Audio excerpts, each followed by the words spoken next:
7. Signs. God is separating you for something greater. The shocking truth is that when God begins to separate you for something greater, it rarely feels comfortable or convenient.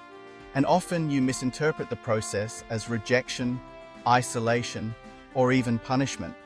But what is really happening is that God is secretly preparing you for a destiny far beyond what your current circle, your current environment, or even your current mindset can handle.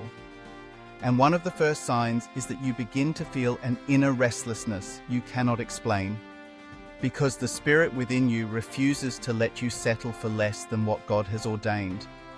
And while everyone else seems content, you find yourself unsatisfied with things that once fulfilled you. Just like Abraham, who could no longer remain in Ur when God called him toward a land he did not yet know. And this restlessness is not emptiness but a holy stirring, a hidden warning that God is pulling you away from the ordinary into something extraordinary. And another sign is that God begins to remove people from your life without explanation. Because separation is not always about who you walk away from, but who God takes away from you. And while you may weep over lost friendships, broken relationships, or sudden distance, you must understand that every pruning is intentional. Just as Jesus said in John 15 that every branch that bears fruit is pruned to bear more fruit. And the shocking reality is that the very people you thought you could not live without may secretly be the very ones blocking you from stepping into greater. So God in His mercy shifts them away before they suffocate your growth. And another hidden sign is that doors you once relied on suddenly close. Opportunities that seemed certain evaporate, and places where you once thrived no longer welcome you. But this is not because you have failed. It is because God is forcing you out of comfort zones that can no longer contain the new anointing He is placing upon you.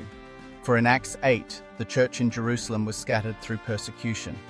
And while it looked like tragedy, it was actually God pushing His people into greater territory so the gospel could spread.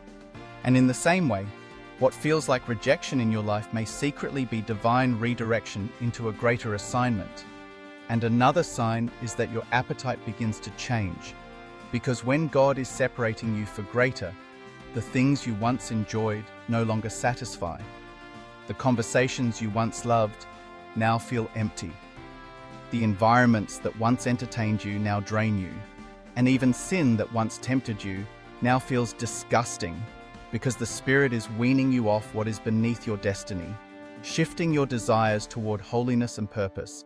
Just as Psalm 34:8 says, "Taste and see that the Lord is good," meaning once you've tasted His presence, nothing else can satisfy.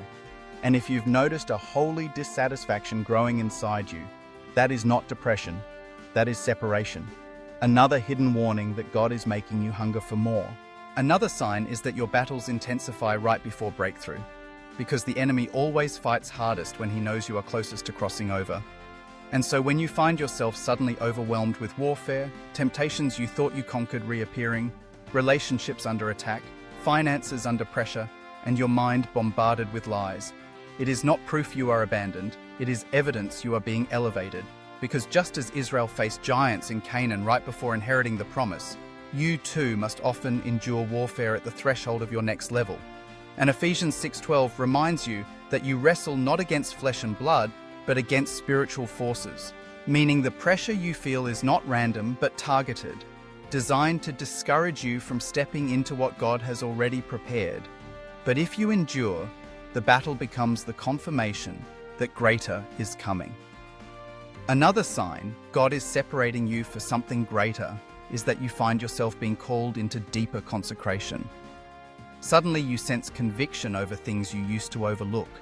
The Spirit nudges you away from certain conversations, entertainment, or habits, and you begin to feel burdened to spend more time in prayer, fasting, or the Word, because God is setting you apart, making you holy for His purposes, just as He set apart Jeremiah before he was formed in the womb. And this consecration feels lonely at times because while others indulge, you feel compelled to withdraw. But this withdrawal is not punishment, it is preparation. For God never calls you to leave something unless He has something greater to give. And if you feel that tug to let go of what others freely enjoy, Understand, it is because your calling is heavier, your mantle is weightier, and your assignment is greater. Another hidden sign God is separating you for something greater is that you begin to sense a divine loneliness, a strange isolation that makes you feel like no one truly understands what you're going through. And while the enemy may try to twist this into feelings of abandonment or rejection, the truth is that God often hides you before he reveals you, just as he hid Moses in the wilderness for 40 years before sending him back to confront Pharaoh, and just as he hid David in caves before placing him on the throne, because separation requires incubation. And when you feel unseen or overlooked, it may secretly be God shielding you from premature exposure that could destroy what he is building in you. And while you may cry out wondering why you've been pulled away from crowds and distractions, the hidden truth is that your isolation is his invitation into intimacy, because he knows that greater battles require deeper roots, and roots only grow in hidden places. So your loneliness is not a curse, but a clear sign you are being prepared for more. Another sign is that God begins to stretch your faith in radical ways, asking you to trust him when nothing around you makes sense, commanding you to step out of the boat like Peter when the waves are high, teaching you to walk by faith and not by sight. The 2 Corinthians 5:7 declares, "Because greater assignments require a faith that has been tested in fire." And so he allows situations where your logic fails, where your resources dry up, where your strength is not enough, all to prove to you that his power is perfected in weakness. And the shocking truth is that what looks like lack in your life may secretly be training in disguise, God pushing you to rely fully on his provision instead of your own, because you cannot step into greater while clinging to control. You must release everything into his hands. Another sign is that your vision begins to expand in ways that disturb your comfort.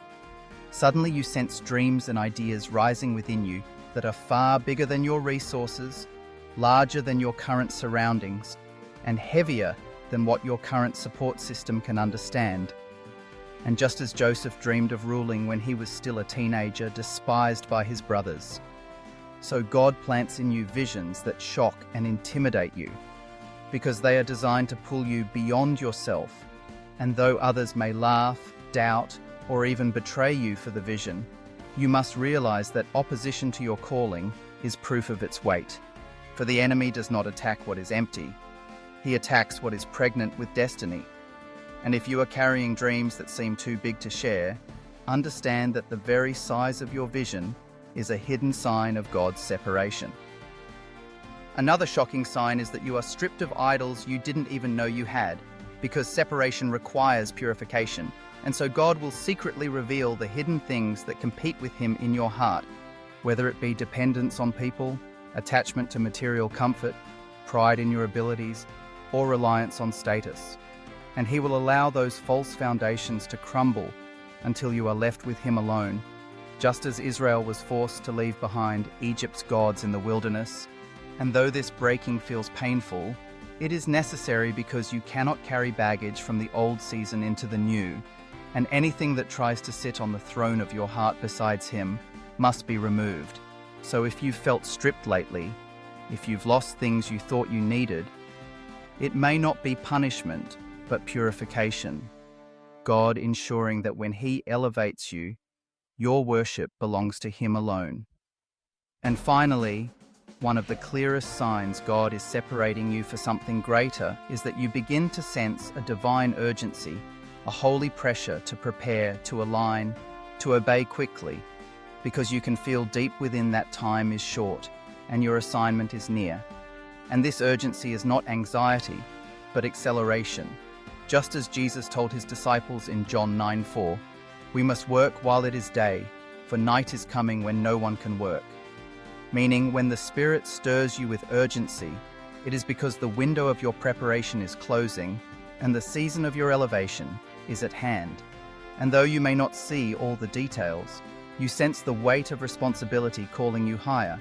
And the secret warning is this: if you delay, you may miss the appointed moment. But if you obey, you will step into the greater he has already prepared. So if you have been feeling restless, losing people, facing closed doors, shifting appetites, enduring battles, sensing deeper consecration, walking through loneliness, being stretched in faith, carrying intimidating visions, being stripped of idols and overwhelmed with urgency, then understand this clearly. God is separating you, not to punish you, but to position you, not to break you, but to build you, not to leave you empty, but to prepare you for a greater assignment that requires your full surrender, your total trust, and your undivided heart.